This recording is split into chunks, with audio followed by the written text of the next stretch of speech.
Motorsports.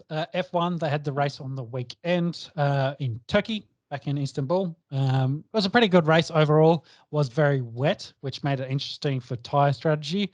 Bottas very much dominated, led from start to finish with that. It wasn't the most action-packed for the front of the race. There was more movement in the middle, but the real talking point was more what Hamilton was going to do to limit the damage from him taking his engine penalty. Our boy Ricardo took an engine 10 place grid penalty as well. Couldn't really do much for him. I think he finished 14th. Another great race for McLaren overall. But I was really talking about Hamilton. Can he limit the damage to Max, where Max is going to finish? They did end up competing pretty closely together. Hamilton was in third with about eight laps to go. Had been on one set of tyres, enters the entire race. And then the conversation, really the biggest talking point was, could he have made it to the end of the race there? Mercedes gave him a little bit of a non-descriptive radio message on you should box now or we'll lose the position to Gasly, not really telling him that you're actually going to go from third to fifth.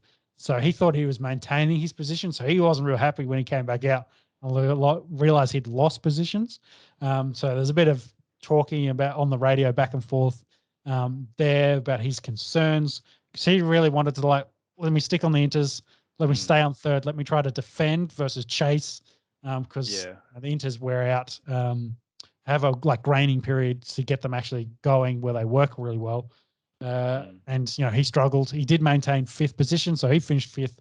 Max, of course, is second. Max takes the championship lead back, so it switches again. But Max, what were your thoughts on that? Do you think he could have made it to the end of the race?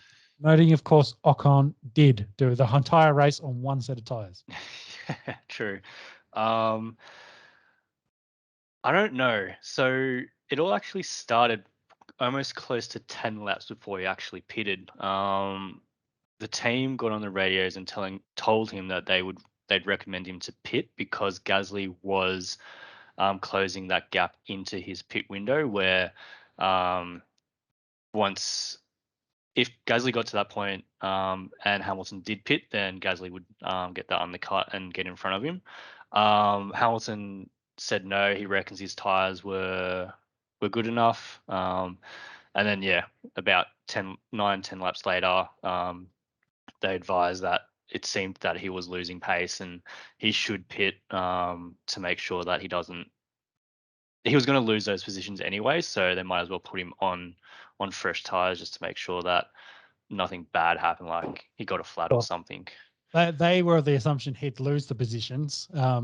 I think Hamilton was more thinking like, hey, I'm a 7-time world champion. Let me defend my current position here. Let them fight through me versus let me try to have to chase them and try to catch up to them. And maybe he limits it and he finishes fourth instead of fifth and he saves 3 or 4 points.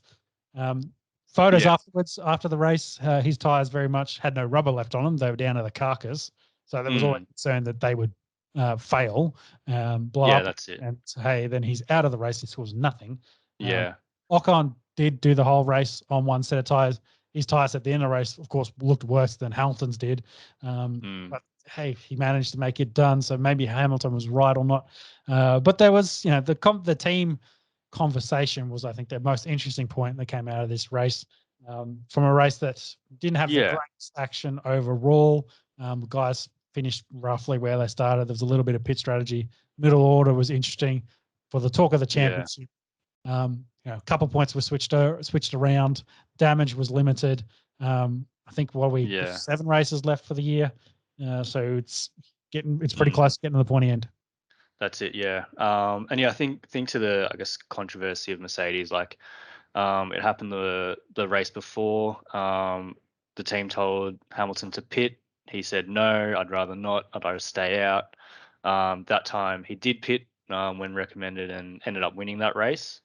So I guess, it's always going to be a little bit of a trade-off. Obviously, you got one person in the car understanding how the car is driving and how it feels, and then a whole team behind the scenes checking and monitoring tire pressure and wear and all that sort of stuff. So, it's always a fine balance between, I guess, as Hamilton mentioned after the race, going with your gut and then obviously going with what the data tells you. And then just back on Ocon, so he broke a 24-year, I guess, do you call it record?